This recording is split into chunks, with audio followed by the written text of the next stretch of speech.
Boa noite, Nicole. Seja bem-vinda. Como vamos? Estão me ouvindo? Sim. Oi, Nicole. Boa noite, Viu? professora. Valeu, obrigada, retorno. Obrigada. O pessoal está entrando. Vamos aguardar o pessoal chegar. Hoje nós vamos falar, né, sobre o sistema reprodutor, anatomia e fisiologia feminina, tá? Então nós vamos recebi inclusive, viu, Nicole, te dei retorno a respeito do estudo dirigido, de retorno a todos. Depois vocês não deixam de verificar se receberam, né, o meu e-mail como retorno, acusando, né, que eu recebi. É bom que vocês ficam tranquilos em relação ao recebimento da atividade, tá bom? Então não deixe de acompanhar e verificar na caixa de e-mail de vocês, tá bom? Isso é importante, que é bom de controle de vocês, e eu sempre dou retorno, tá bom? Então, sejam bem-vindos, Mike tá entrando, a Graziele também, sejam bem-vindos a todos, tá? Bem, como eu falei, hoje, gente, eu vou trabalhar com vocês a anatomia e fisiologia femininos, tá? Na verdade, o que eu estou pensando? Como a gente está caminhando, né, com a nossa disciplina, eu vou ater nessa parte mais teórica nesse início, para depois, o tempo que a gente vai ter depois um tempo restante, aí eu vou inclusive mostrar para vocês, né, naquele Atlas virtual, a gente vai trabalhar também com questões, ou seja, eu tô elaborando para para depois a gente sair fixando anatomia, fisiologia feminino e masculino, trabalhar mais profundamente ainda com anatomia, porque aí a gente também fica tranquilo, vocês também já terão toda a base teórica para a gente poder fixar, tá bom? Eu acho que é importante isso, e para a gente depois também não ter motivo, né, de sair correndo com conteúdo teórico, tá? Então a gente acaba organizando bem. Então hoje eu vou colocar mais para vocês anatomia e fisiologia direto, para a gente, a partir de semana que vem, a gente finalizar a parte teórica e focalizar a fixação e focalizar a anatomia, verificando, né? Aparando aí qualquer possível dúvida e dando uma fixação maior para a gente, tá bom? Então, vou trabalhar assim, que eu acho que a gente vai ficar tranquilo em relação ao nosso conteúdo e retirar todas as dúvidas depois, tá? Então, vou dar aqui início, chamando a atenção de vocês que nós estávamos falando sobre o sistema reprodutor masculino, né? Trabalhando tanto com a anatomia quanto com a fisiologia. E destaco a vocês, né? Do qual que nós comentamos a respeito da importância do sistema reprodutor. Uma vez que esse sistema, quando a gente nasce, ele, na verdade, ele está adormecido, né? Entre aspas, por quê? Porque eu tenho uma parte reprodutora, mas ao mesmo tempo eu terei, a partir da puberdade, quando esse sistema vai desabrochar, né? A partir todas as questões hormonais.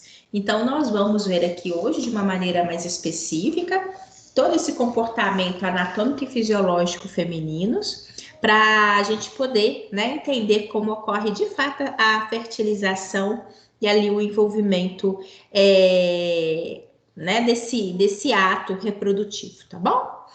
Da mesma forma, como eu sempre falo, chamo a atenção de vocês, fiquem à vontade para interferir, para fazer perguntas, tá? Para, na verdade, ter a participação de vocês. Bem, então vamos.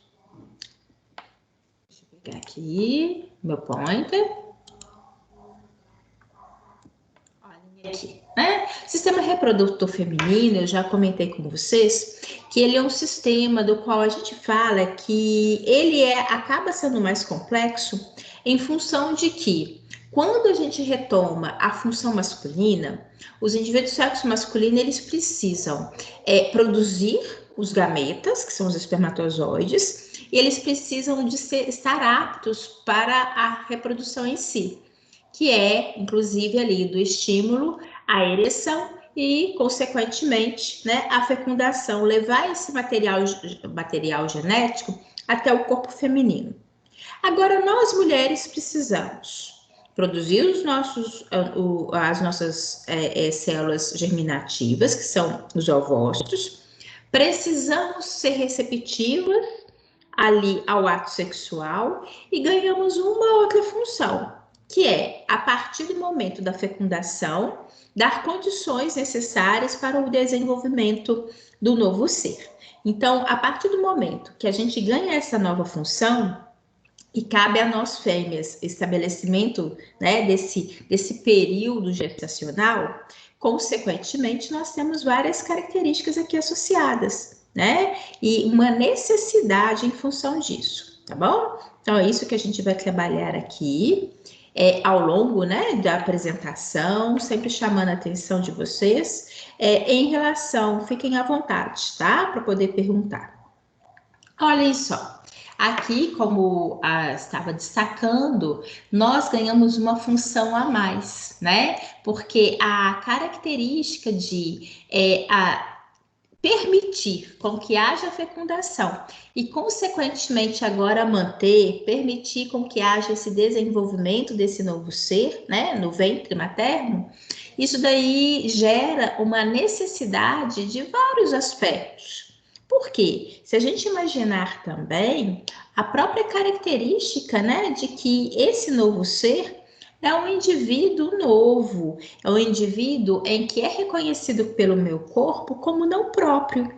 Então, é necessário toda uma maquinaria, toda uma estrutura para que o meu corpo, enquanto mãe, não venha, né, achar que aquele corpo estranho, porque ele não deixa de ser, deva ser expulso antes do momento, né? Então, é toda uma necessidade corporal e fisiológica para atender essa necessidade. Então, isso é interessante, a gente vai ver. Nós temos, inclusive, o hormônio da gravidez, né? Que é o HCG, que, inclusive, ele ajuda a manter a estrutura uterina para garantir, tá? Ao desenvolvimento, o plano de desenvolvimento do ser. Tá certo? Então, nós vamos ter oportunidade de falar sobre isso, não só hoje, como semana que vem também, tá? Olhem só, como eu falei com vocês, anatomicamente nós precisamos de ter estruturas que venham produzir as nossas células germinativas, que no caso específico são as gônadas, né? E que, recordando a vocês que a gônada feminina é o ovário. Nós temos os órgãos que são denominados de gametóforos, que são aquelas estruturas que vão, inclusive, permitir, né, a passagem do gameta para a fecundação. E nós temos o útero, que é a estrutura onde haverá o desenvolvimento desse novo ser. Então, juntamente, lógico, com o canal vaginal, que é a estrutura, né, que permite ali a introdução da estrutura peniana e, consequentemente, favorecendo a fecundação, tá? Bem, quando a gente fala dessa estrutura anatômica, né, e é interessante chamar a atenção de vocês na composição anatômica, né? Nós temos aqui nessa imagem, essa região está representando o canal vaginal, tá? Aqui vocês vão ver, é o colo do útero, a estrutura da qual, inclusive, quando nós mulheres fazemos prevenção, onde, né, ali a observação dessa região, tá? E, logicamente, toda essa estrutura aqui muscular, tecido muscular liso, que vai permitir, né, com que haverá a distensão e o desenvolvimento desse novo ser aqui dentro desse ambiente. Então, é uma estrutura muscular intensa, espessa, né, e permissiva a esse processo que é tão, na verdade, tão complexo, né, ao longo das semanas gestacionais, tá? destaco a vocês, aqui parece, né, essa estrutura é um ligamento, daqui a pouco eu vou mostrar a vocês. Essa estrutura membranosa aqui em amarelo é o que faz, o que permite, na verdade, a ligação, né, da estrutura uterina aos nossos órgãos internos, né, para que ele não ficasse ali dentro da nossa estrutura corporal solto, tá? Aqui vocês podem observar é a tuba uterina e aqui é o ovário. Na verdade, tudo isso vai aparecer em maior aumento daqui a pouco e eu vou chamar a atenção para vocês. Mas eu acho interessante porque diante da imagem a gente consegue, né, já apontar características anatômicas e ir utilizando-se da fixação, tá bom? Que bom, tô observando, o pessoal tá entrando. Sejam bem-vindos, né? Tô tristinha hoje, o pessoal tá custando a entrar. Cadê o meu povo? Cadê meus alunos? Podem chamar o pessoal aí pelo WhatsApp para poder vir. Fala que eu tô com saudade de todo mundo. Aqui eu apresento a vocês os órgãos genitais, né? O órgão genital feminino, do qual nós chamamos atenção no indivíduo do sexo masculino. Os órgãos genitais masculino externos é a estrutura peniana, mais a bolsa o saco escrotal, né?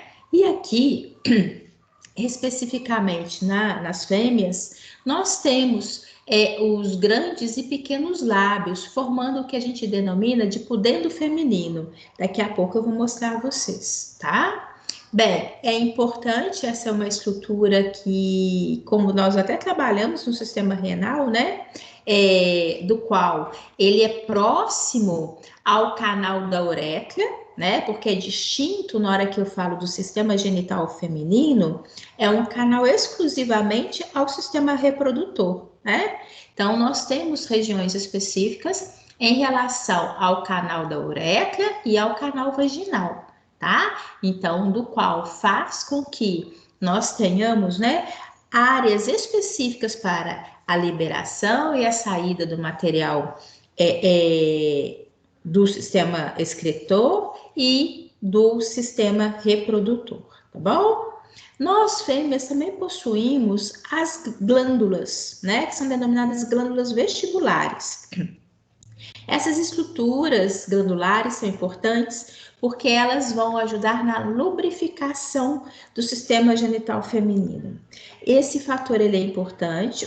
Ele acaba sendo também protetor. E segundo, ele favorece, ele facilita a introdução da estrutura peniana. Então, isso é importante, uma vez que levando-se em consideração a importância, né, do ato sexual para a reprodução, logicamente que tudo que venha favorecer a esse processo, né, realmente do ato sexual, ele é bem-vindo, tá?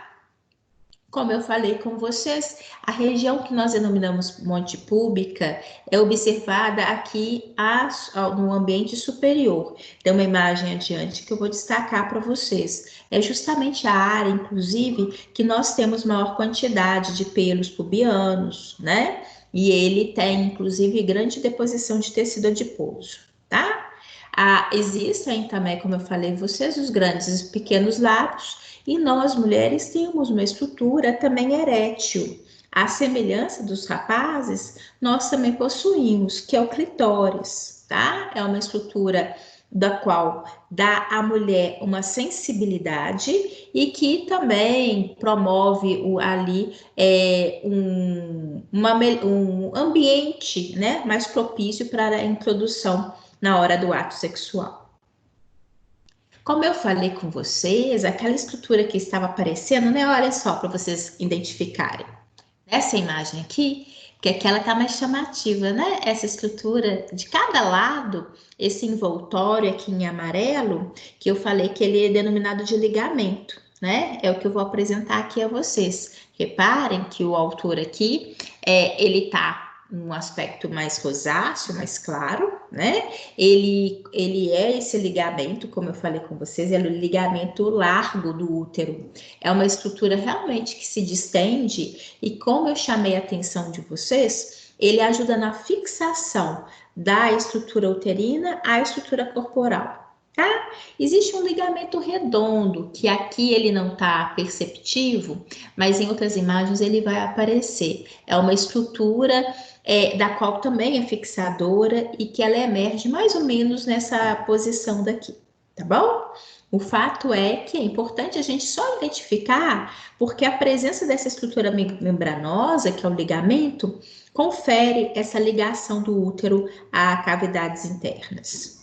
Olha só nessa imagem, acho que bonito, né? Deixa isso, esse ligamento, inclusive, bem evidente. Eu gosto dessa imagem. Reparem aqui, nós estamos diante de uma mulher, né, com vista posterior. Então, só para a gente ter uma noção, vista posterior, aonde que está, né, o posicionamento do nosso útero, da nossa cavidade uterina, tá?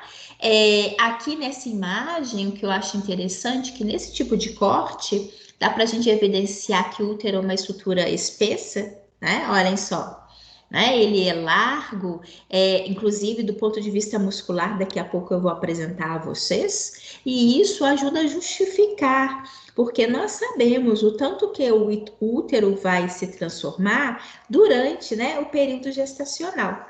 Né?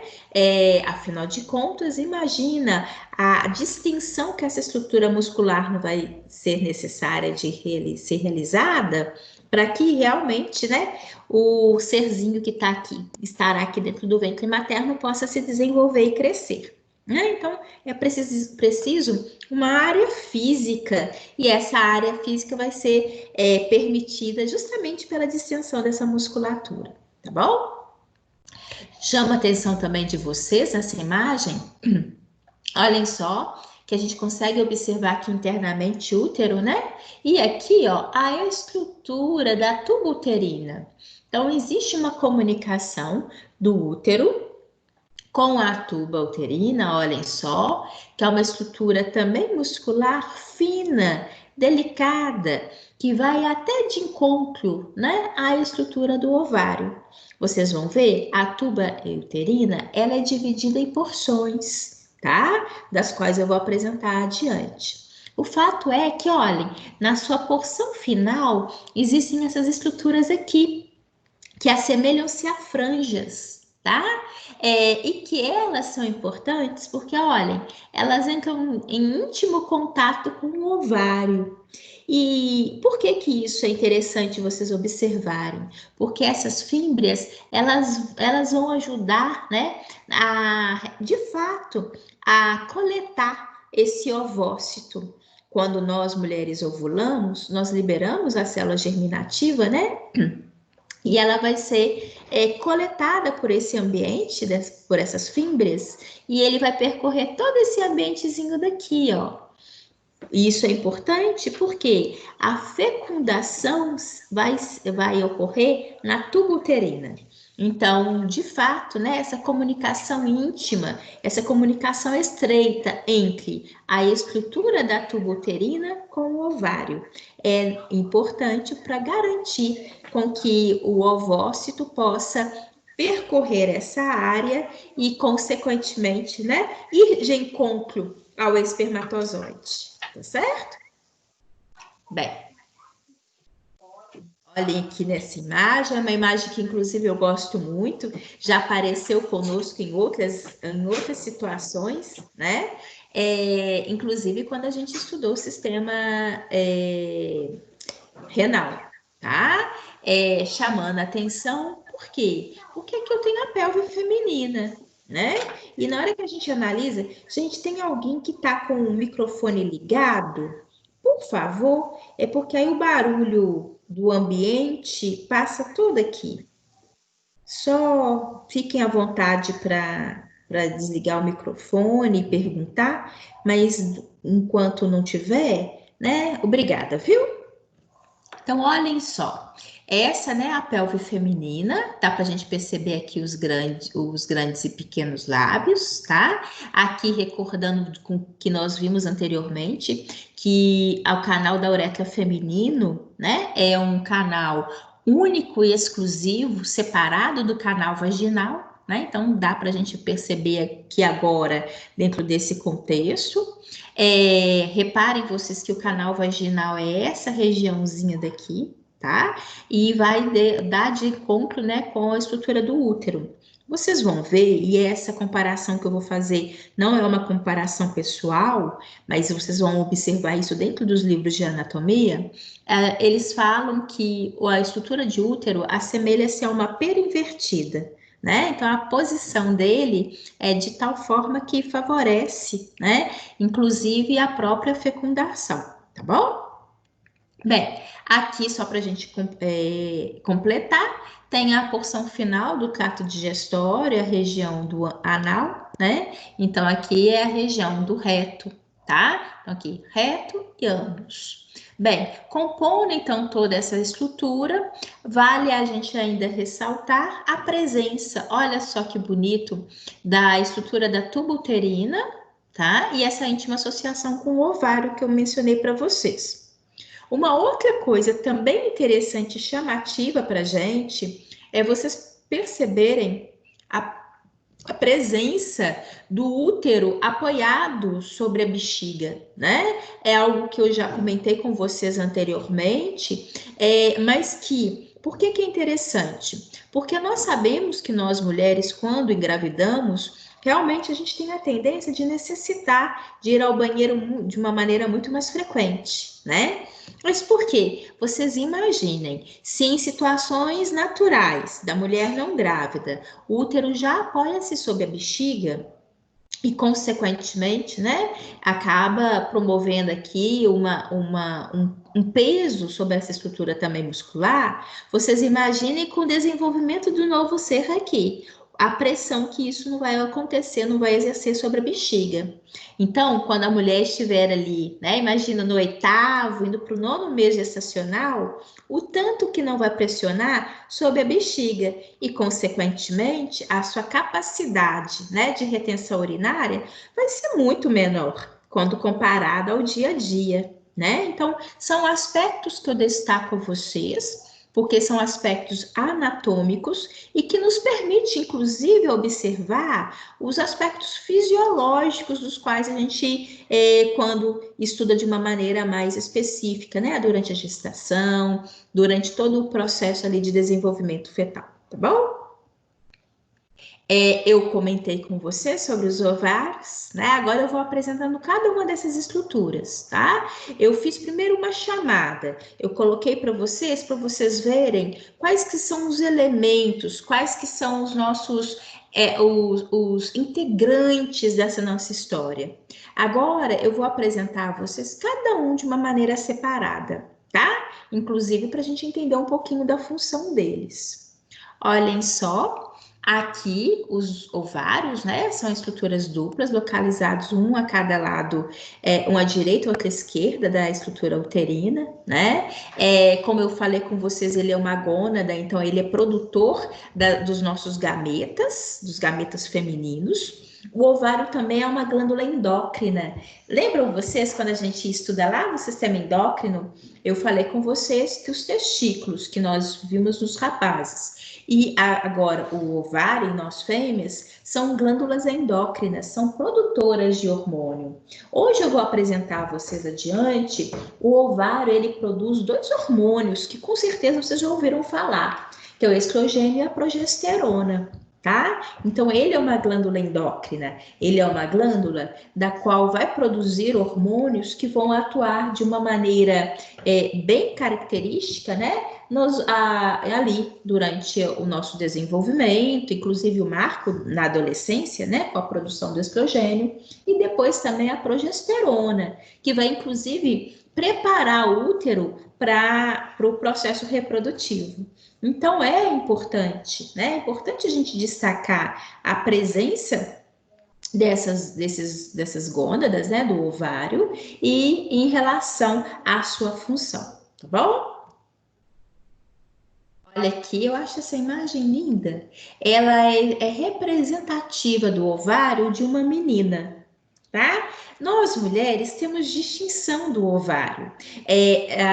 se a gente imaginar, por exemplo, uma menina que ainda não teve a sua primeira menstruação, ainda não teve o que a gente chama de menarca, né? Que é ali um evento do qual é marcante do ponto de vista da vida feminina, o ovário dessa menina, ela tende a ser rosáceo, né? Como está aqui, e uma estrutura externamente lisa, tá?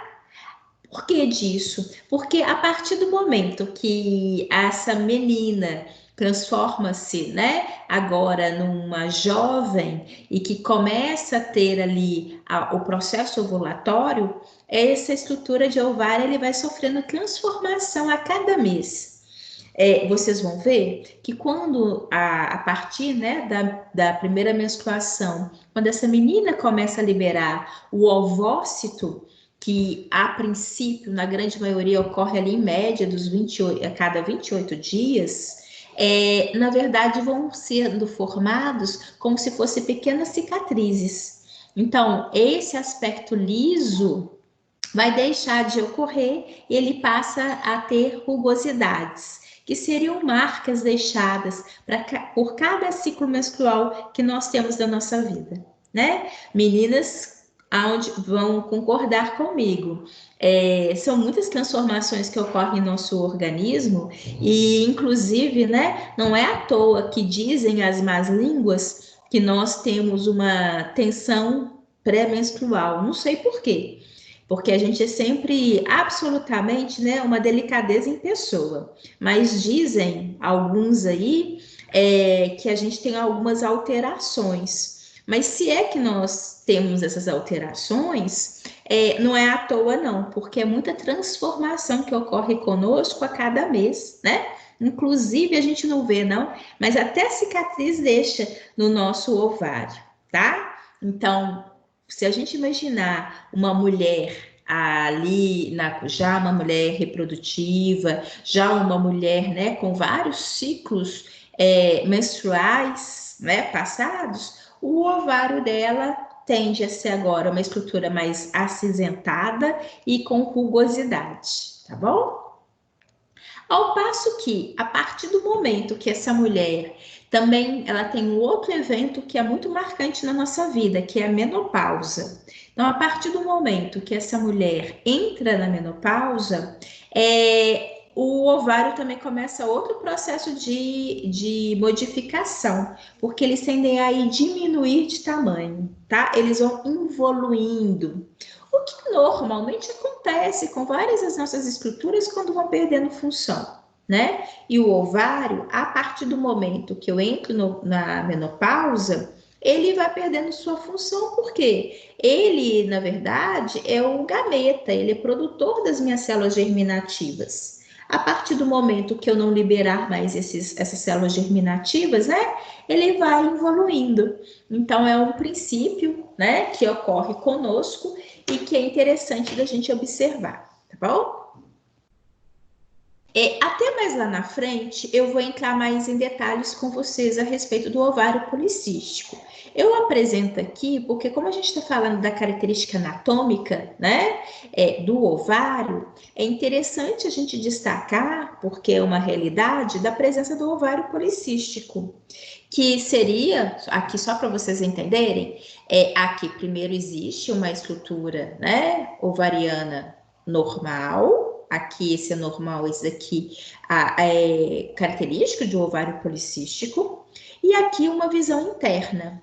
Vocês vão observar mais adiante, porque eu vou apresentar para vocês, internamente ao nosso ovário, né, de um indivíduo, de uma estrutura ovariana normal, nós temos aqui vários tipos celulares que vão se desenvolvendo, tá bom? Que é natural. Agora, nessa característica do ovário policístico, além dessas células que estão em processo de desenvolvimento, reparem vocês que essa mulher vai apresentar cistos, tá? Que são estruturas contendo líquido ou uma massa semifluida aqui internamente, tá?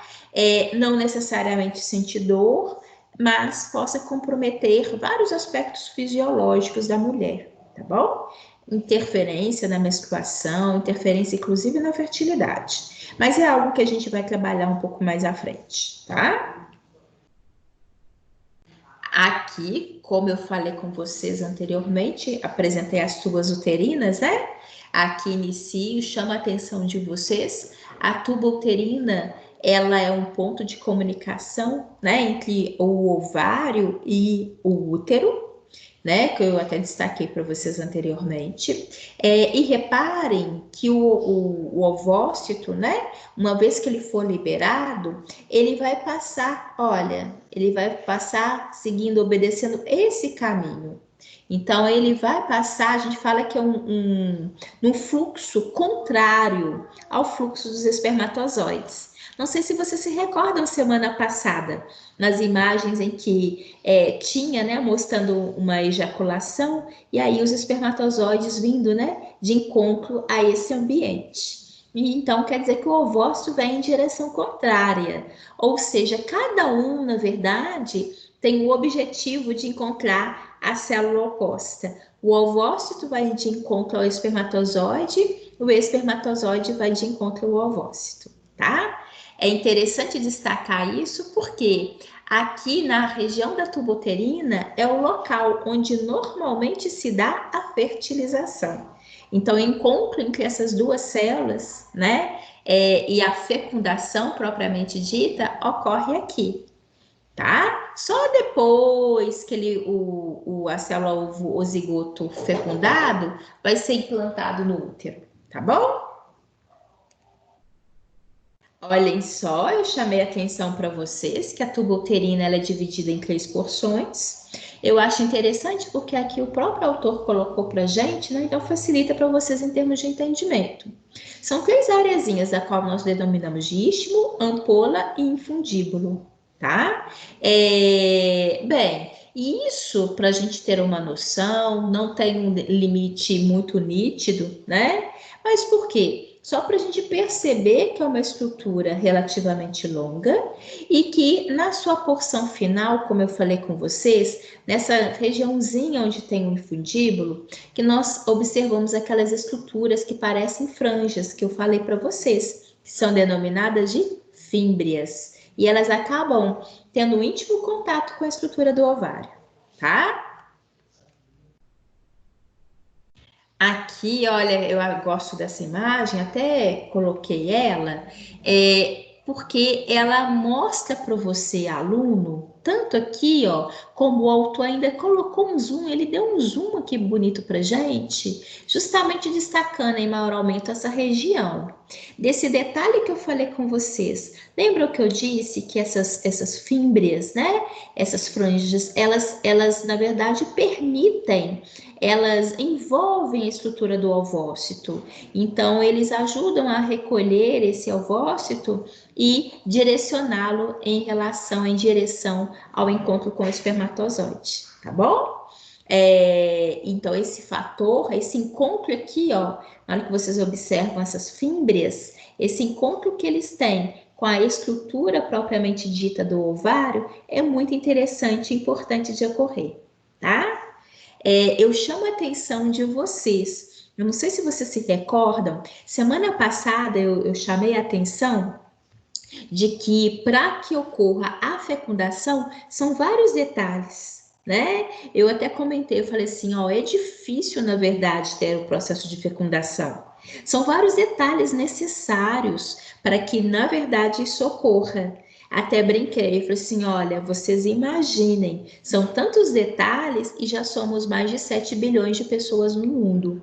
Imagine se fosse fácil, né? Então eu quero que vocês percebam, porque logicamente a gente sabe a importância da fertilização e perpetuação da espécie, mas entender como ocorre na verdade isso, né? É muito importante para a gente da área de saúde e ao mesmo tempo importante, eu acho muito interessante, porque nos coloca, né, a gente parar para pensar. Nossa, mãe, não é fácil, não, né? Tem muita gente que hoje em dia não assim, mas na minha época, onde às vezes engravidar, né, fora ali do casamento ainda era uma característica de tabu, enfim. Tanta gente fala, mas não foi bem assim, não sei como que eu engravidei, né? não houve necessariamente esse contato todo, gente, não tem condições, né? É fundamental que realmente haja o ato para que tudo dê certinho, para que realmente haja a fecundação, tá? Então é interessante a gente destacar, porque anatômica e fisiologicamente tudo tem que estar muito certinho, né? Para poder favorecer essa fertilização. Olhem aqui, como eu falei com vocês, lembra que eu disse que o útero tem um formato de uma pera invertida, né? E que ele é envolvido pelas estruturas de ligamento, isso eu já falei com vocês. E a função, afinal de contas, ele é um órgão muscular que é responsável por alojamento do embrião. Isso também a gente comentou. Olhem só, o útero ele é dividido em 4 regiões, tá? Das quais, olhem só, essa regiãozinha é denominada do fundo, corpo, istmo, e o próprio colo uterino é toda essa área aqui, ó, tá? Perfazendo essa areazinha daqui, ó, até aqui. Então, é o colo do útero, tá? Então, é importante porque vocês já ouviram falar com certeza. Inclusive, tem um câncer do colo uterino, né? Que é o câncer de maior incidência na população feminina, fora o câncer de mama, né? Logo após nós temos o câncer de colo uterino, temos a característica, né, de às vezes vocês aí ouvirem, durante o período gestacional, tá alojado, enfim, vocês possam ouvir fazendo referência a uma determinada área específica do útero, né? Então, ele realmente tem essa distinção, tem essas áreas, e além do que o autor aqui também está mostrando, mas vai aparecer daqui a pouco, que são os revestimentos, tá bom? Mas eu vou falar isso daqui a pouco para vocês, que vai ficar mais evidente, tá? O fato é que a estrutura uterina é uma estrutura, só para recordar, é tecido muscular liso, não susceptível a controle voluntário, né? Olha, aqui fica mais fácil para vocês perceberem, que são as camadas, né? Já que ele é tecido muscular liso, histologicamente também existe revestimento. Existe um revestimento interno, do qual eu acredito que a maioria de vocês já tem ouvido falar nesse nome, que é o endométrio. Tá? Então, só para vocês perceberem, endométrio seria essa fina regiãozinha aqui, ó, que se estende, tá? Revestindo internamente o útero, tá? É uma área relativamente pequena e é justamente o endométrio que vai descamar e promover o que nós denominamos de menstruação, né? Da qual eu tenho ali na menstruação a descamação desse endométrio, tá? Bem, miométrio é essa grande porção muscular que forma a estrutura uterina, tá? É a área, de fato, mais robusta, mais intensa do ponto de vista muscular, tá? E, finalmente, revestindo externamente o útero, nós temos o perimétrio, que aí é um fino revestimento externo que percorre, né, toda a estrutura uterina, tá bom? Então, só para a gente recordar, de dentro para fora, endométrio, miométrio e perimétrio, tá? E aqui, aproveitando em termos de imagem, olha que interessante, o autor mostrando aqui para gente o canal vaginal, né? Que é literalmente esse contato com o meio externo e local onde ocorre a penetração. Olha que imagem bonita, isso aqui é um corte histológico, né, do útero, onde a gente percebe, vocês podem ver aqui em detalhe, o que eu chamei a atenção aqui, ó, de fina camada, de estrutura muscular, enfim, olhem só. O endométrio, aqui dá para vocês verem, porque até a coloração se torna diferenciada. É essa estrutura aqui, ó, tá? É essa camada, como eu falei com vocês, que ali durante o período menstrual, nós mulheres liberamos, descamamos o endométrio, tá? Bem, tem essa região, que é uma região que é o miométrio, como eu falei, constituído de tecido muscular liso, comporta de fato, né, a grande massa muscular é devido ao miométrio. E finalmente, olha, esse revestimento externo, que também é fino e delicado, que é o perimétrio, tá? Então, aqui na composição tecidual, é importante isso para gente, da gente recordar, porque daqui a pouco eu vou chamar a atenção de vocês. Particularmente essa regiãozinha daqui, né, que é o endométrio, ele vai se preparar, é como preparar uma casa para festa. O nosso útero, meninas, ele de fato, ele é todo preparado para um fato ilustre, porque a cada mês nosso útero se prepara com a perspectiva de receber um novo serzinho aqui, a implantação de um novo ser, né? Então ele realmente ele se prepara, essa região de endométrio, vocês vão ver que vai ser altamente vascularizada, vai ser uma estrutura da e por que dessa vascularização, né? Se a gente imaginar, a partir do momento que houver a implantação da célula ovo-zigoto, é importante que estabeleça um elo muito grande entre essa célula e o ambiente uterino, né? Até mesmo para fixação. E altamente vascularizado, por quê? Oxigênio e nutrientes, tá bom? Então, só para a gente perceber isso, porque são elos importantes, né? E que nos ajudam a entender como o processo, inclusive depois de manutenção dessa gravidez, vai se dar. Olhem só nessa imagem, agora a gente praticamente já observou do ponto de vista anatômico todas essas estruturas. Olhem aqui o que é interessante dessa imagem, que a estrutura uterina ela tá fechadinha, né? Vira e mexe, ela só aparece assim, né? Com corte, então a gente observa internamente. É bom que aqui a gente tem essa panorama de vista observada a estrutura uterina completa, tá bom? Aqui a estrutura do ovário, tá? E da tubo-uterina. Chama a atenção de vocês, se vocês perceberem, do lado contrário, aqui o autor, tá? Está representando para a gente uma estrutura amarelinha, que é o corpo lúteo. Mas isso aqui é importante e ele vai ser fundamental quando há a fertilização, tá? Então, ele vai ajudar, ele vai ter um papel importante, ele só vai aparecer e se manter com a fecundação, tá? E aí ele vai ajudar, inclusive, a produzir hormônios para sustentar essa gestação, tá bom?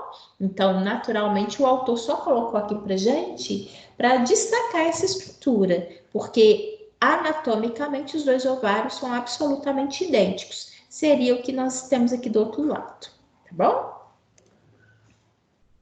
Aqui, reparem, houve, né, um corte, houve uma secção, então a gente está observando o canal vaginal, tem a estrutura do útero, né?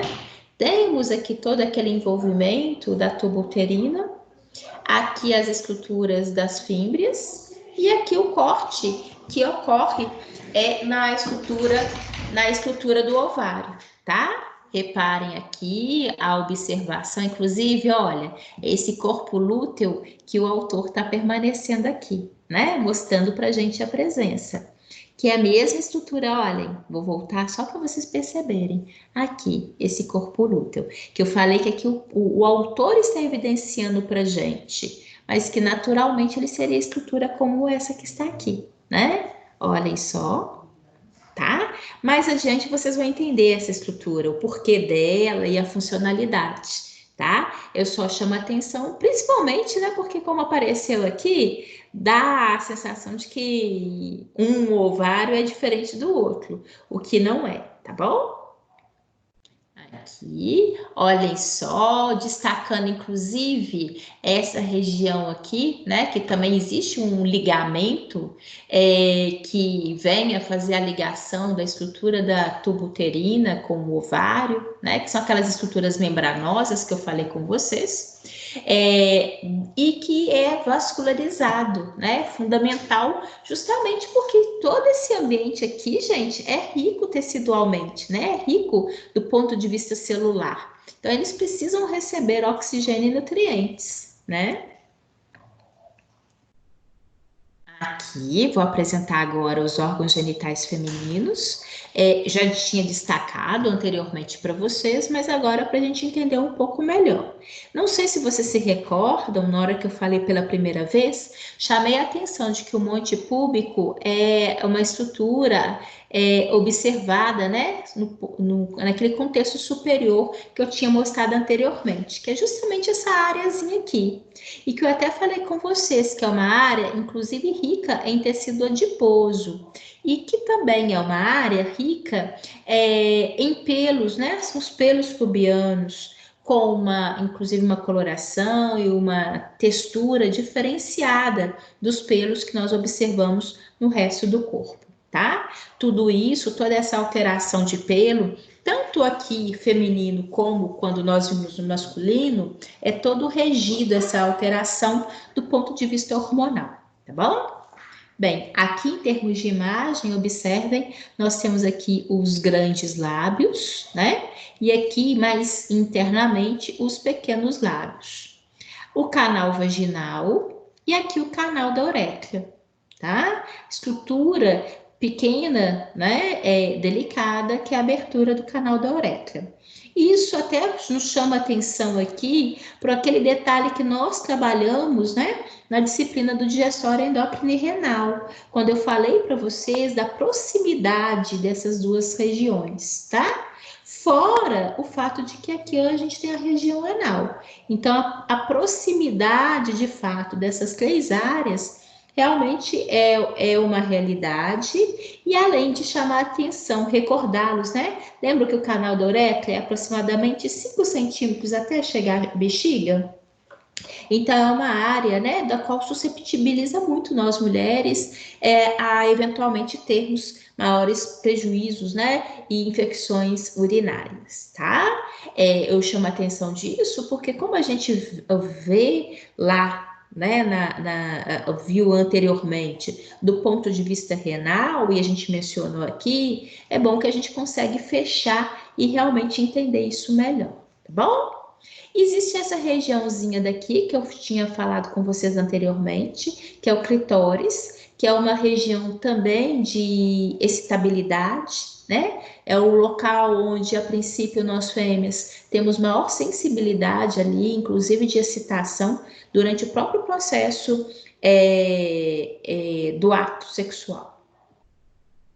Aqui, a estrutura do monte púbico, né? A estrutura do clitóris, aqui o canal da uretra e o canal vaginal.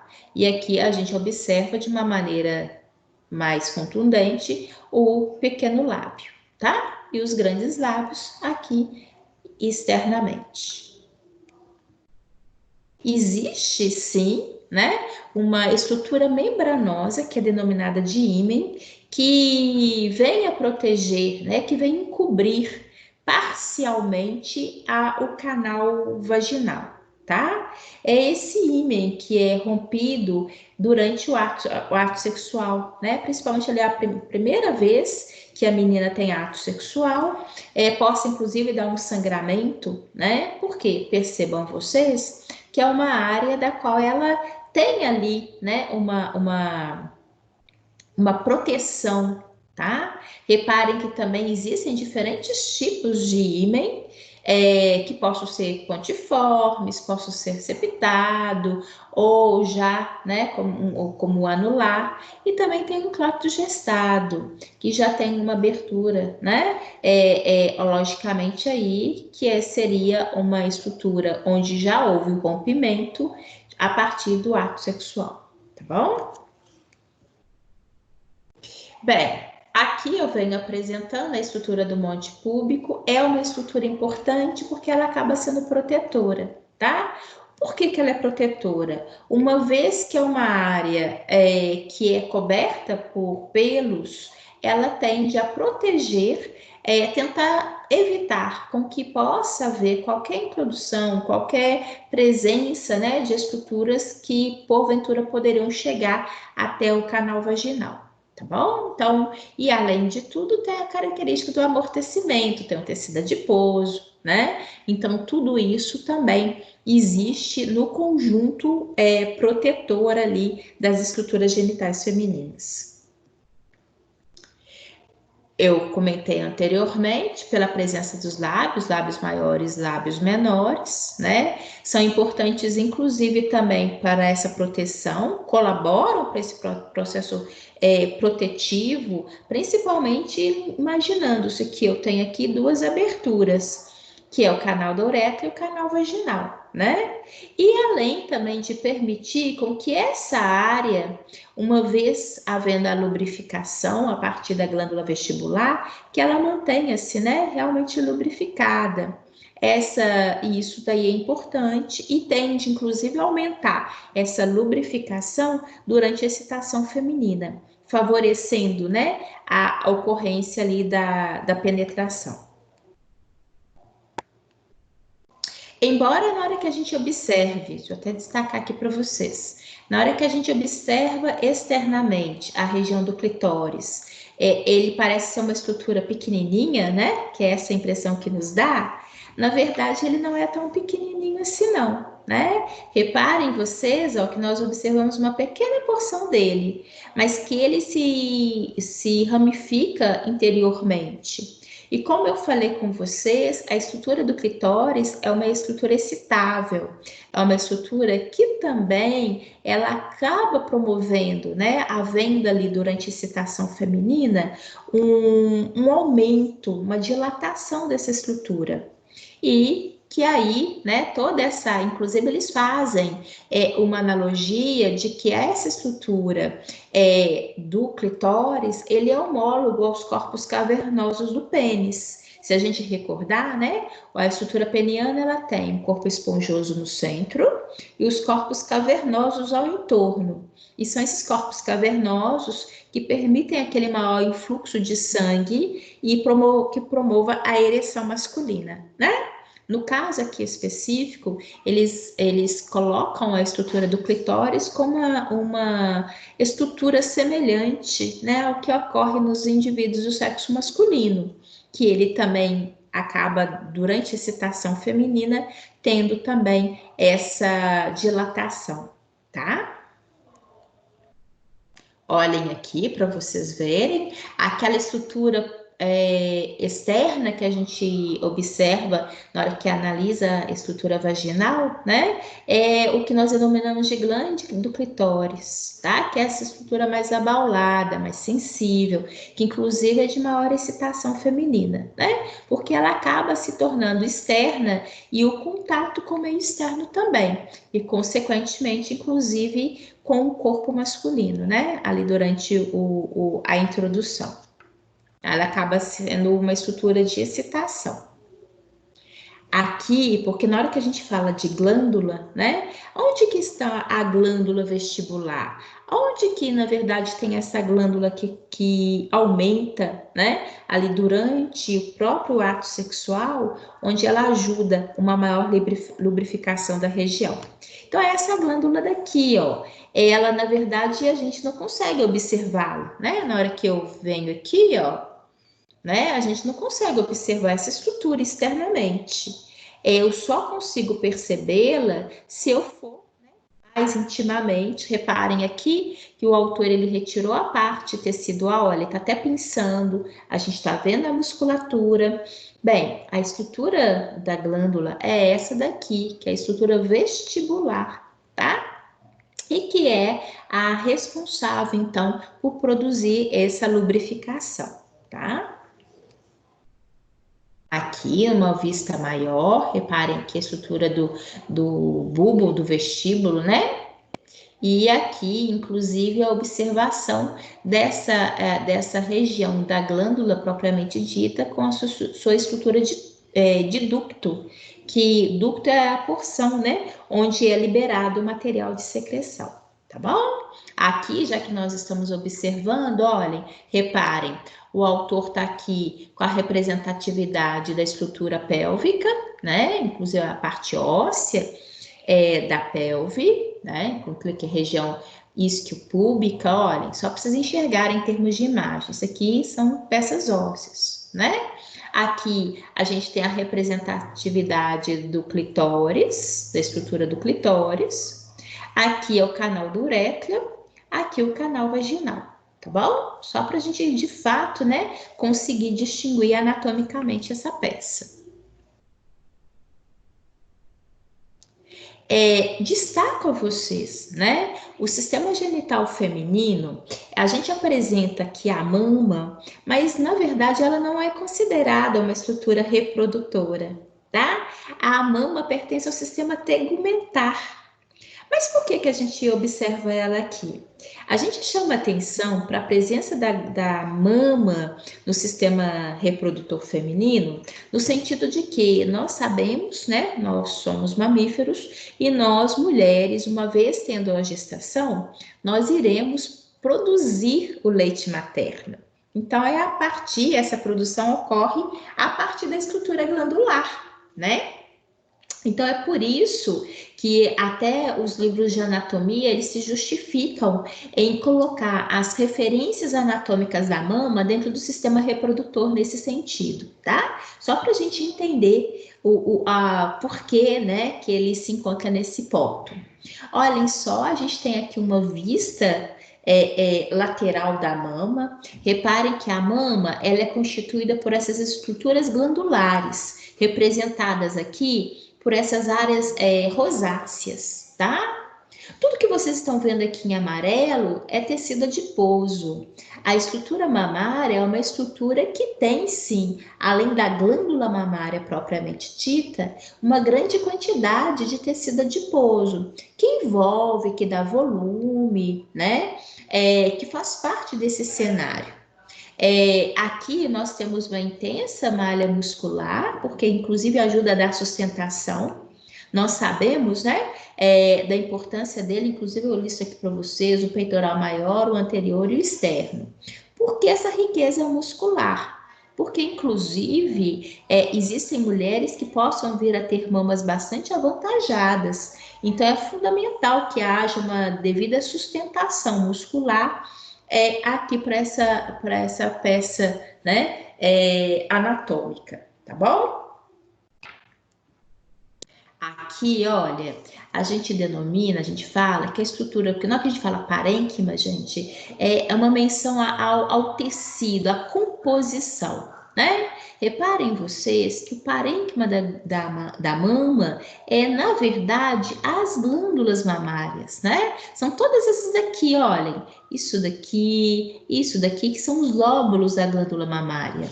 Tá? Reparem vocês, aqui o autor está até chamando a atenção, né? São esses canais, olhem, observem que essas glândulas, elas fazem comunicação com esses canais lactíferos, justamente porque, imaginando-se a mulher num momento de lactação, esse canal vai ser condutor, tá? Da liberação do leite, que vai sair a partir da estrutura do mamilo. Tá? Olhem aqui nessa imagem, acho que fica ainda mais chamativo, mais evidente para o aluno, a presença, né, da estrutura adiposa envolvendo e completando a estrutura mamária. É interessante destacar, né, uma mama mais jovem, ela tende a ser uma mama mais densa, tá? Muito importante ter-se o acompanhamento, a observação da mama, qualquer alteração, gente, isso vale para todas nós, né? Qualquer alteração, quer seja na estrutura anatômica, quer seja alguma saliência, até mesmo externamente, você percebe que o tecido às vezes está diferenciado, ou qualquer liberação, né, de material pelo mamilo, é importante ser destacado. É importante que, caso isso ocorra conosco, que a gente vá procurar, né, uma atenção médica. Por quê? Porque, na verdade, isso possa ser indicativo de alguma alteração interna e é motivo de pesquisa, tá? Logicamente, na hora que eu falo de secreção, caso, obviamente, a mulher não esteja, né, no momento de lactação. Porque fora isso, a mama, ela não deva liberar absolutamente nada, né? Se porventura está saindo alguma secreçãozinha e não é condizente, né? A mulher não está no momento de lactação, é importante destacar isso para o médico, tá? Aqui, dá para vocês verem aqueles canais, né? Inclusive que eu chamei a atenção anteriormente, e essa comunicação da glândula em relação a essa área, que é justamente o que vai permitir ali depois a liberação, tá? Quando é muito comum, às vezes, a mulher perceber que logo após o momento, né, de lactação, imagina, a mulher teve o bebê, amamentou e agora, né, finalizou o momento de amamentação. Realmente é tendencioso a gente perceber a mama posteriormente a esse momento há uma flacidez, né? Em virtude, primeiro, de que durante o momento da lactação há realmente um aumento de volume da mama, porque essas glândulas vão começar a ser produtoras e elas vão enrijecer, né? Vão se tornar com um volume realmente bastante aumentado. E tem outro detalhe, que haverá sim uma diminuição, inclusive, da quantidade de células adiposas posteriormente à amamentação. Então, essa flacidez, aquela sensação de diminuição de volume de mama, ela é uma realidade e ela se encontra, né, respaldo em relação a essas observações, tá bom? Ainda chama a atenção de vocês que na hora que a gente analisa a mama, nós temos a estrutura do mamilo, que eu já tinha até falado anteriormente, né? Que é essa estrutura que, entre aspas, que funciona como um bico, né? Ali para, inclusive na hora da sucção, na hora da amamentação, que é algo tão importante ali pro bebê, né? É fundamental que, se possível, né, a mãe sendo produtora de leite, que na verdade ela venha amamentar essa criança o mínimo de 6 meses, né? Além de todo o elo que eles falam que existe entre a mãe e o bebê, existe também um detalhe: está presente ali no leite, que é um alimento extremamente saudável e completo para o bebê. Existe ali também presença de anticorpos, que são, né, produzidos pela mãe e que acabam sendo cedidas para o bebê. Ainda mais nessa fase inicial, os primeiros meses, né, de vida do bebê, onde ele está muito susceptível, né? Porque vocês imaginam que é cair desse mundão de Deus, cheio de micro-organismos, né? E ser uma criança ali entrando em contato com tudo pela primeira vez. Então, a amamentação, ela garante muito, ela colabora muito, porque além do ponto de vista nutricional, ele é também uma fonte protetora, com a presença de anticorpos, tá? Coisa que vocês vão ver adiante, inclusive anticorpos da classe IgA, tá? Enfim, só chamando a atenção porque daqui a pouco vocês estão estudando também a morfo do sistema imune e vocês vão completar em relação a essas informações, tá bom? Aqui, como eu tinha chamado a atenção de vocês, né, a estrutura ao entorno, que é a auréola, e aqui o mamilo, tá? É uma região onde há inervação. Então, é por isso que nós temos uma grande sensibilidade, né? Nós, mulheres, temos uma sensibilidade aguçada nas mamas. É importante, da mesma forma que, inclusive as sensações dolorosas quando porventura, né, se bate na região da mama, da mesma forma em relação aos rapazes, né, a região da bolsa ou saco escrotal, que é extremamente sensível a eles, a mama também é uma estrutura extremamente sensível a nós, tá? E que eventualmente a gente possa sentir maior sensibilidade à mama, inclusive dependendo do nosso ciclo menstrual, né? Em função daquelas alterações hormonais que a gente vai estudar já já e que faz parte, né, do nosso histórico, tá bom? Gente, vocês estão caladinhos, mas eu já falei e repito, fiquem à vontade, tá? Para perguntar, enfim, para contar alguma coisa, fiquem à vontade para participar aqui, tá bom? Então, não se acanhem, não, tá?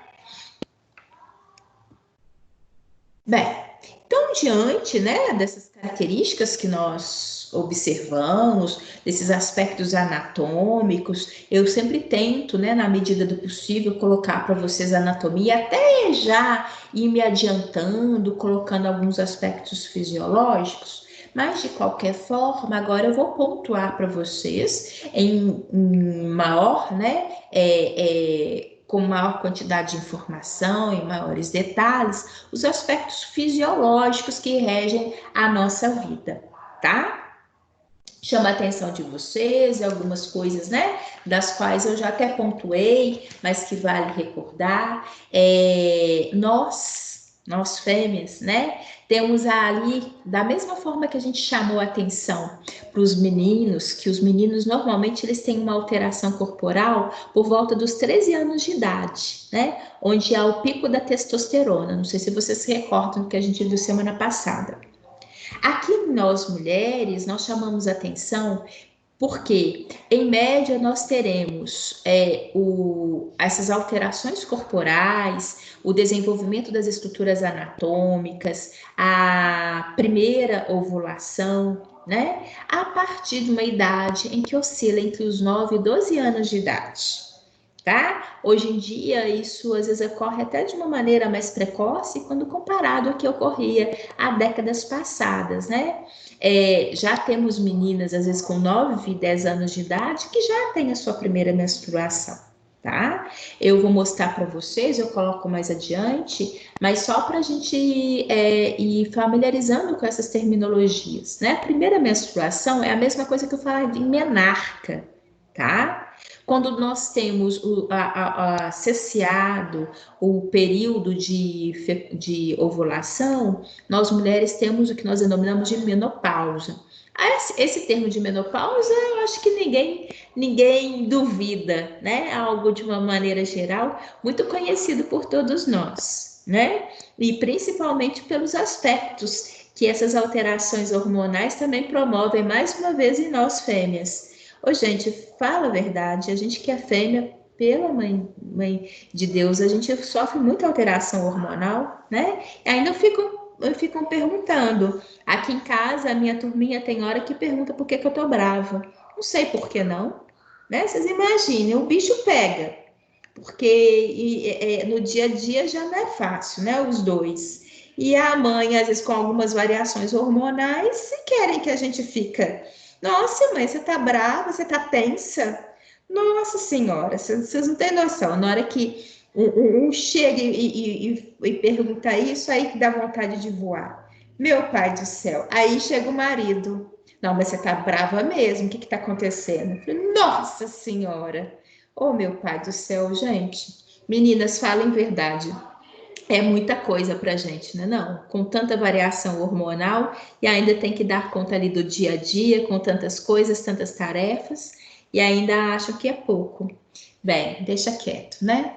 O fato é que tudo isso, né, acompanha muito a nossa vida. A partir da adolescência, a partir desse marco, né, a partir mais ou menos dos 9 anos de idade, que tem essa variação, mais uma vez eu também destaco, né, da mesma forma que ocorre de alteração para os meninos, também, logicamente, a gente fala aqui uma perspectiva de socorrer dentro dessa faixa etária para as meninas, sempre podendo ocorrer ou mais cedo ou mais tarde, né?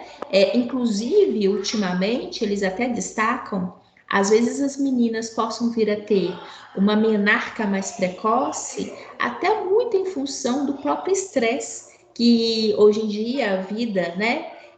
Acaba fazendo com que não só nós adultos, mas como as crianças também acabam sendo muito susceptíveis a estresse, algumas coisas que possam ocorrer no seio familiar, que também acabam susceptibilizando as crianças, né, a ficarem preocupadas, a ficarem tensas. Então, isso também possa estar interferindo aí no aspecto fisiológico, tá, das nossas crianças e interferindo nesse processo, tá bom?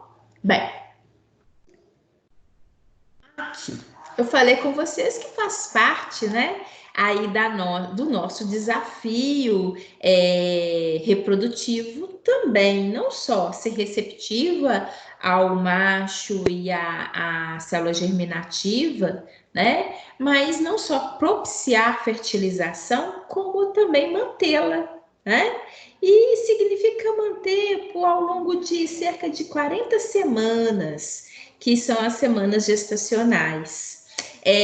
Parece pouco, e a gente às vezes quando acompanha, a gente fala assim, nossa, você estava grávida ontem, já ganhou neném, né? Mas quem já passou por um período gestacional sabe, a gente vivencia cada dia e cada transformação que vai ocorrendo, né?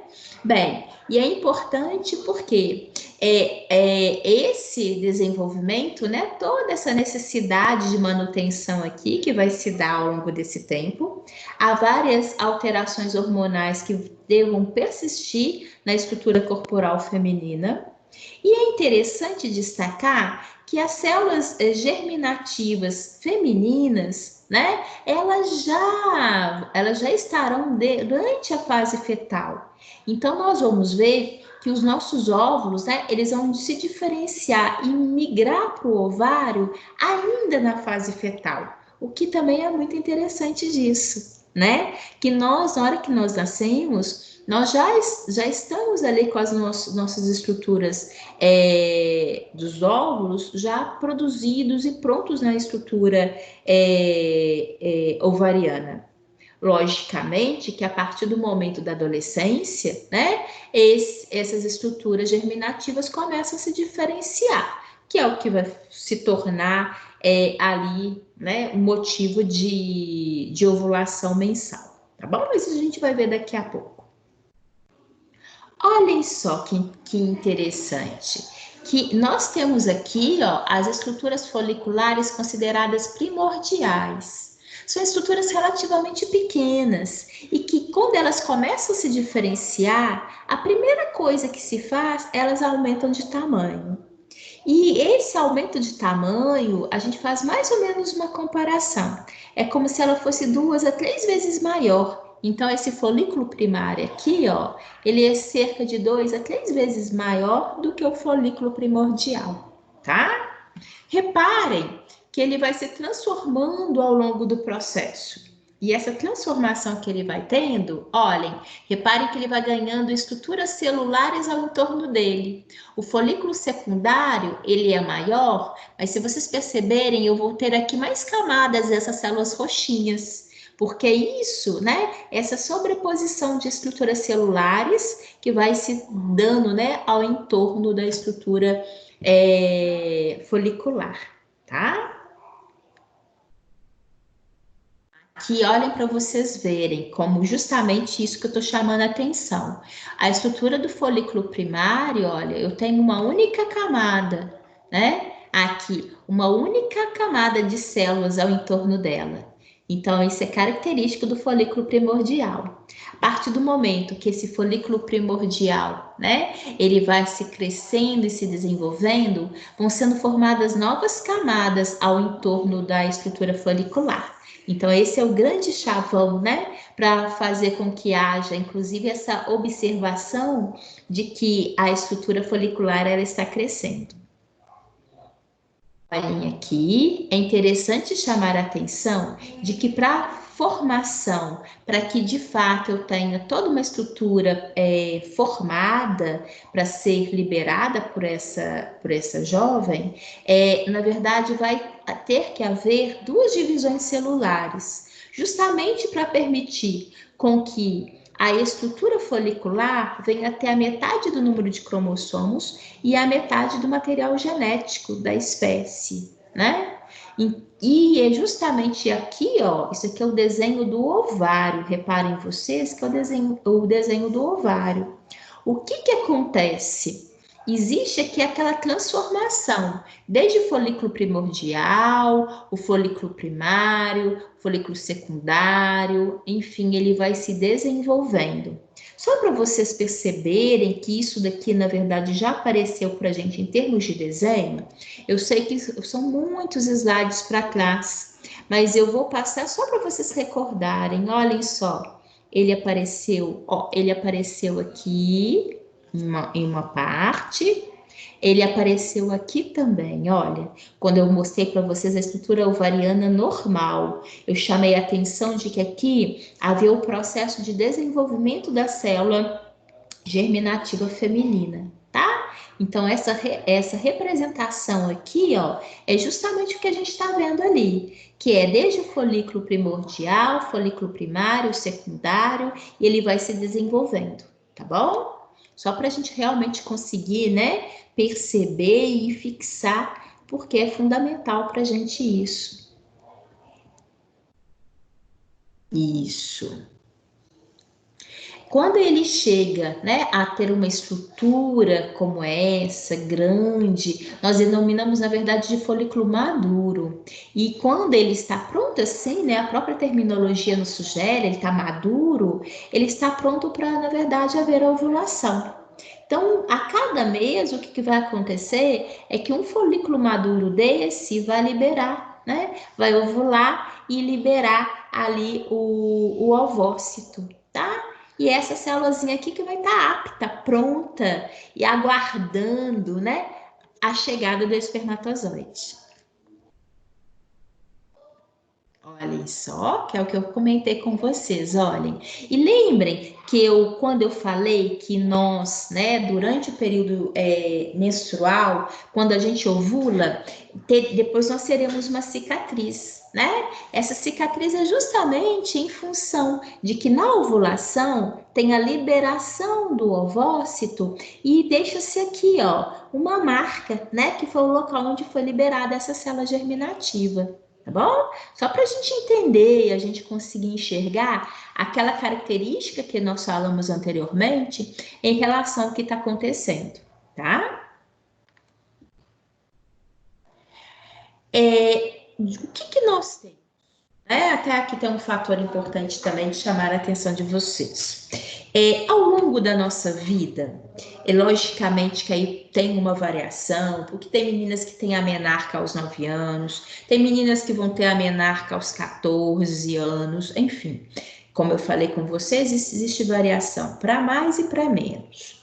E tem mulher também que possa vir a ter a menopausa a partir dos 46, a partir dos 48, 50 anos, ou seja, mas só para a gente ter uma noção, se a gente imaginar uma mulher que teve, né, processos ovulativos dos 13 aos 46 anos de idade, ela, na verdade, teve de 400 a 500 estruturas foliculares desenvolvendo, tá? E liberando um ovócito por mês, ou um óvulo por mês, tá? Bem, tem mulheres que possam liberar 2, né? E ter gêmeos, enfim. Ou às vezes eu até posso ovular 2 e nem saber que eu ovulei 2 e nunca saber porque eu não fui fertilizada, consequentemente não entra nem no meu histórico, né? A gente só sabe quando aconteceu, quando porventura, ó, houve a fertilização e a mulher teve ali gêmeos de 2, 3, né? Gêmeos, trigêmeos, enfim. Isso a gente sabe que possa acontecer. É mais raro, né? A partir do momento de ter 3 ou mais, tende a ser mais raro, mas de alguma forma a gente sabe que já aconteceu. Então, a gente tem ali, ao longo da nossa vida reprodutiva, a liberação de cerca de 400 a 500 óvulos por vida, né? E isso é interessante. Aí você fala o seguinte, tá, mas essas células, né, apenas uma é liberada. E as demais? Porventura, o que acontece com as demais células que mantiveram no ovário? Eles sofrem um processo que a gente denomina de atresia, tá? O que vem a ser isso? A atresia é justamente o que o autor está mostrando aqui para gente. São as estruturas foliculares que possam ir evoluindo, eles vão diminuindo de tamanho, né? Já que eles não foram ovulados, já que eles não foram liberados para o corpo feminino, ele vai como se fosse atrofiar, né? Só que a gente dá o nome de atresia, tá? Só para vocês terem uma ideia, nesse corte histológico aqui, ó, essas estruturas, elas estariam ocupando toda essa área, tá? Mas agora elas estão o quê? É como se fossem murchando, sofrendo o que a gente denomina de atresia, tá bom? Eles vão evoluindo. Bem, da mesma forma que a gente viu para os rapazes, existe aqui para nós também uma grande quantidade de hormônios, tá? E eu apresento a vocês esses hormônios e vocês com certeza já recordam em relação a alguns, né? Por exemplo, eu já falei do estrogênio e progesterona, que é produzido pelo ovário, talvez vocês lembrem do hormônio luteinizante, enfim, são hormônios que fazem parte da nossa vida, tá? Reprodutiva, e que são produzidos em diferentes locais. E é justamente agora que eu vou apresentá-los e vou mostrar onde que eles são produzidos, tá bom? Bem, o hormônio liberador da gonadotrofina, ele é um hormônio produzido pela região do hipotálamo.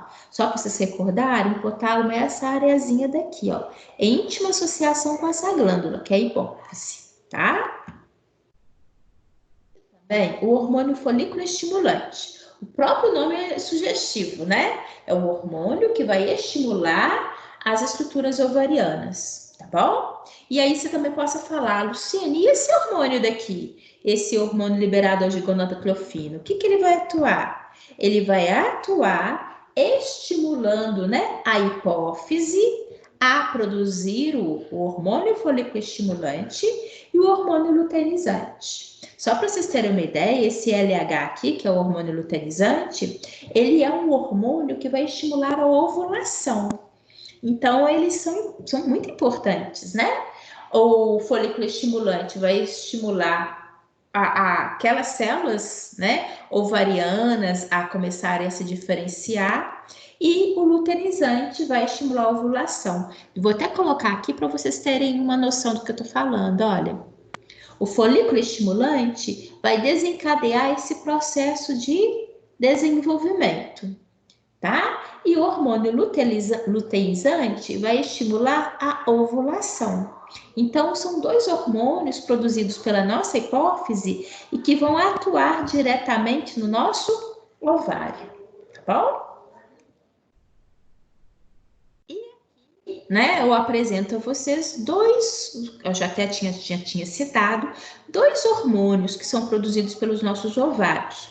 Uma vez que, inclusive, hoje, no iniciozinho, eu até recordei a vocês, né, do fato de que nós temos na estrutura do ovário, ele é uma estrutura glandular, né? E é uma glândula endócrina. E ele é produtor justamente desses dois hormônios, o estrogênio. O estrogênio, na verdade, é aquele hormônio que é a marca, né, da nossa adolescência, que é quando, inclusive, ele vai estimular ali todas as características secundárias, né? O desenvolvimento da mama, a presença um pouquinho maior de pelos pelo corpo, né?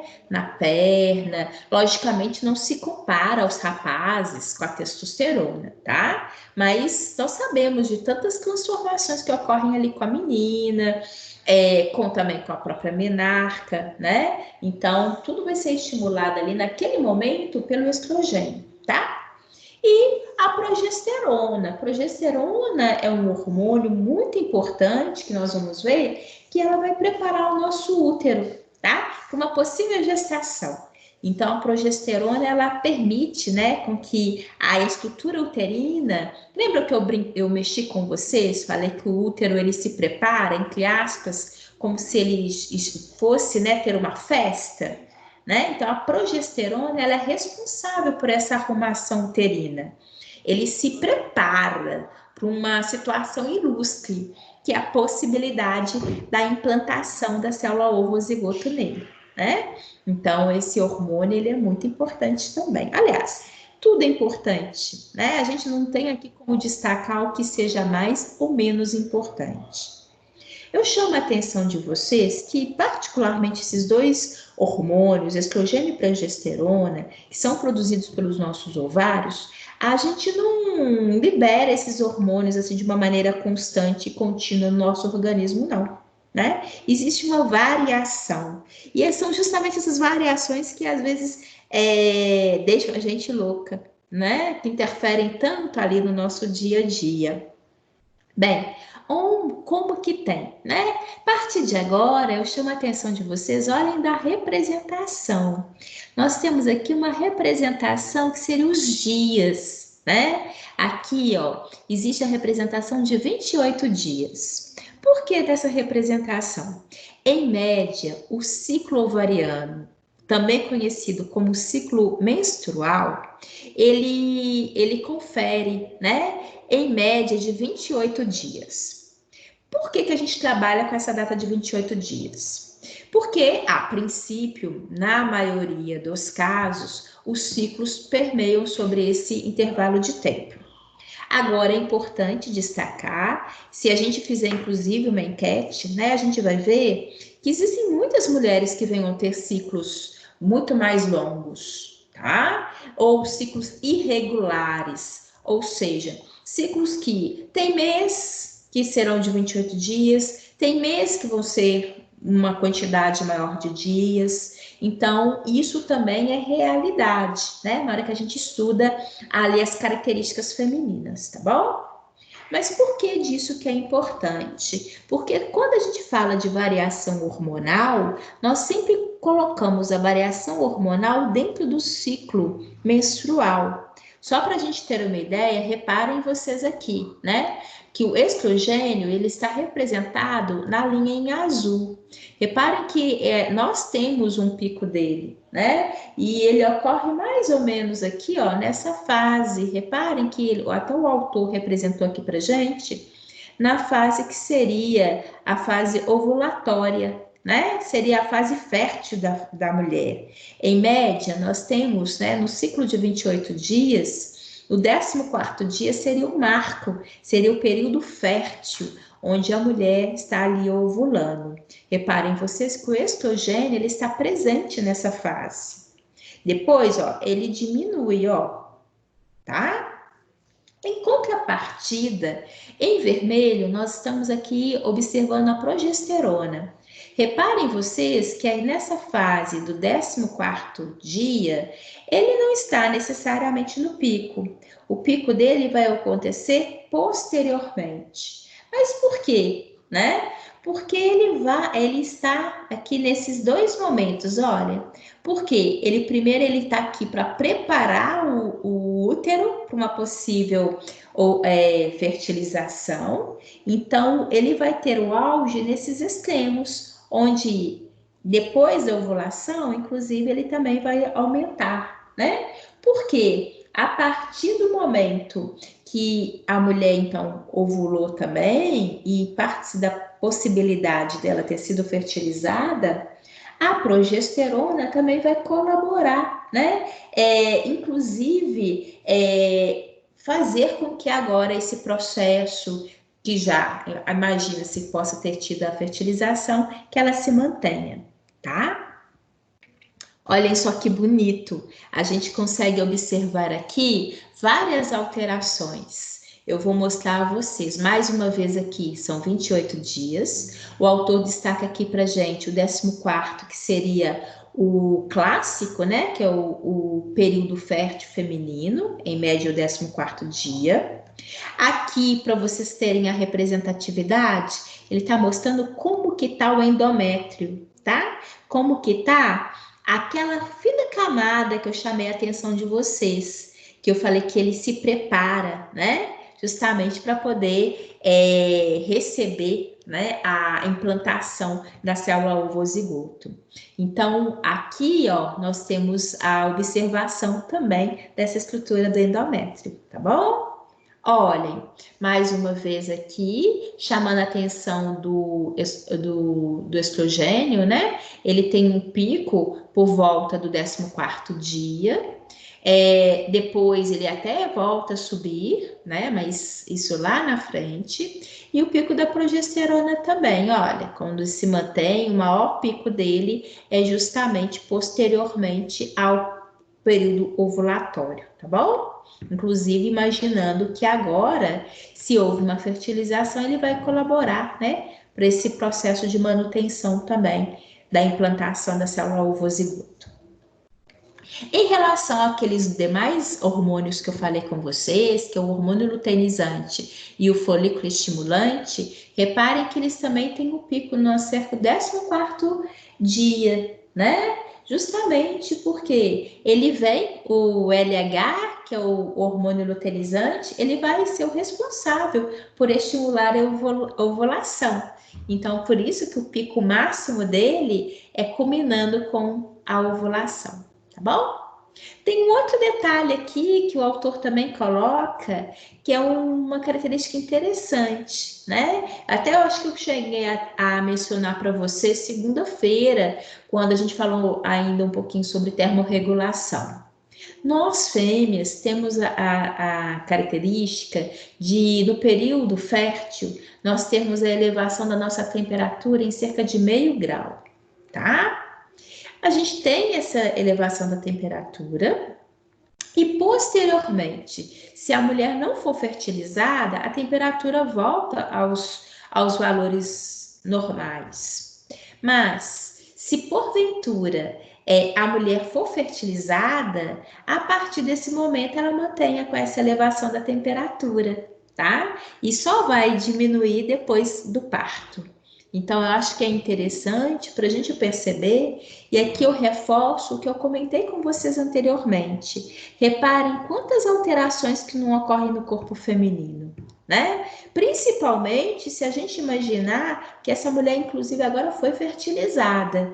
Então, várias das alterações que ocorreram aqui, elas vão se manter a fim de garantir, né, ali o período gestacional, tá bom?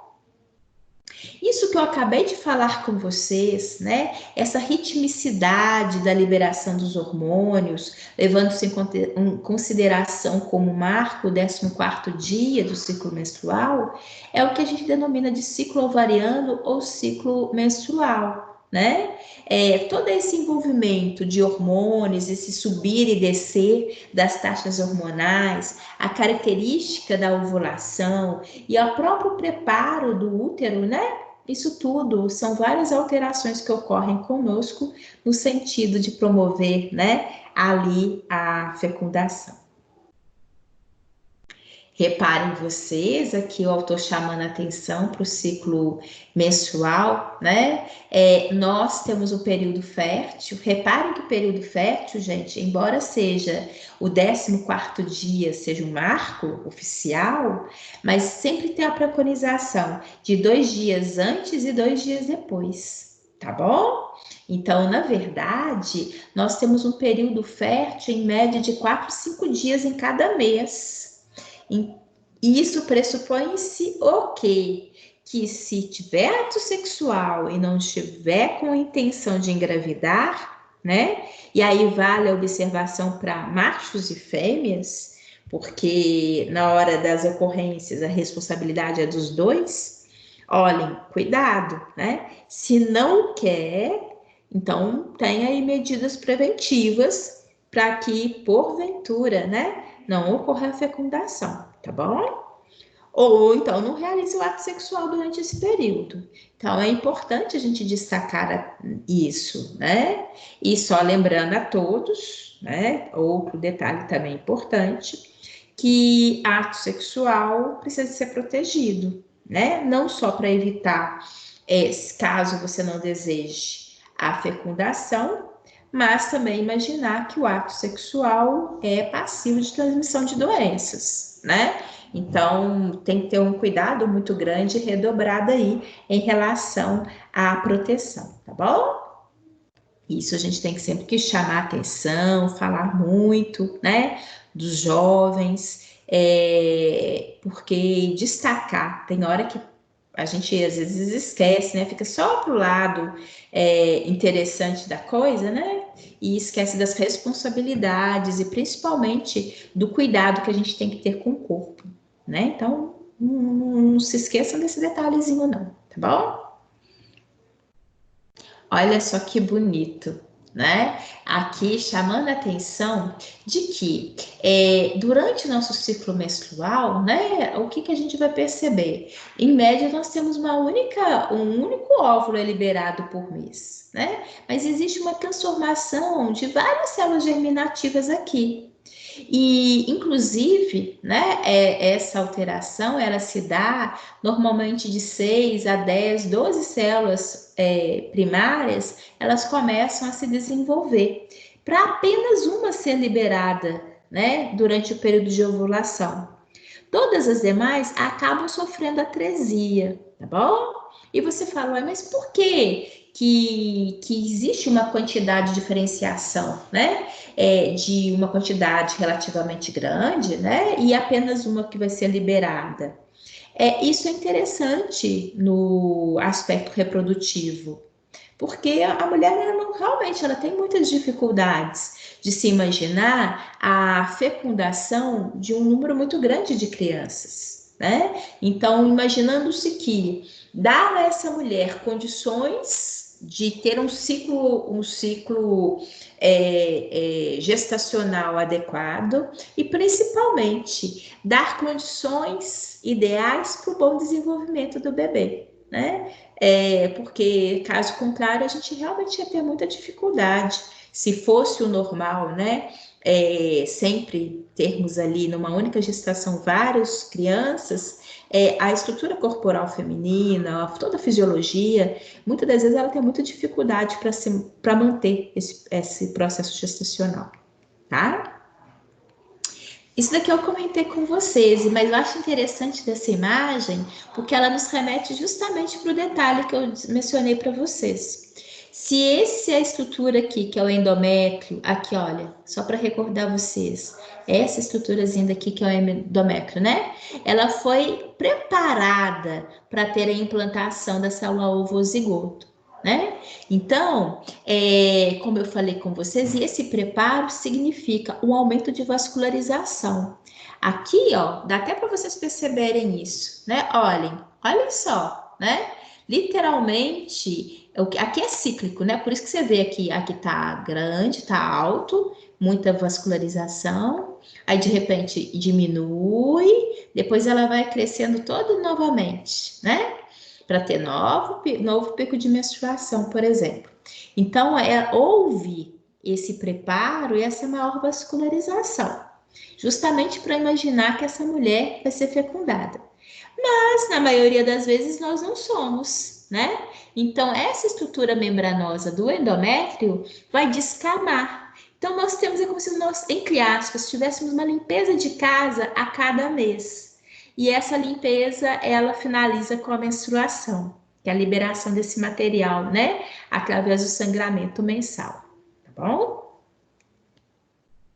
Bem, aqui chamando a atenção, na verdade, eu coloquei naquele slide, aproveitei naquele slide que estava falando dos hormônios, eu expliquei todos eles ali no único slide, tá? Mas agora eu venho colocando para vocês por menor, repetindo aquela informação, né? Reparem que o LH, o pico máximo dele é justamente próximo, né, do 14º dia, porque inclusive ele é o responsável por estimular a ovulação, né? Já o hormônio folículo estimulante, ele tende a vir a ter essa oscilação, embora o seu pico máximo, né, não se compare de forma alguma ao hormônio luteinizante, tá? O fato é que a gente tem essa oscilação hormonal aqui constantemente no nosso organismo, tá? Isso possa ser medido, aferido ali de uma maneira sanguínea, tá certo? Gente, vou fazer o seguinte, a gente está no nosso horário de intervalo, vamos então para o nosso intervalo, tá? Descansem tudo e daqui a pouco a gente volta, tá bom? Aí vocês voltam, perguntam alguma coisa, não é possível que não tem dúvida, que não tem nada para poder comentar aqui, tá? Vocês são caladinhos demais, são muito solitária, tá bom? Então vamos para o intervalo, daqui a pouco a gente volta. Beijão para vocês.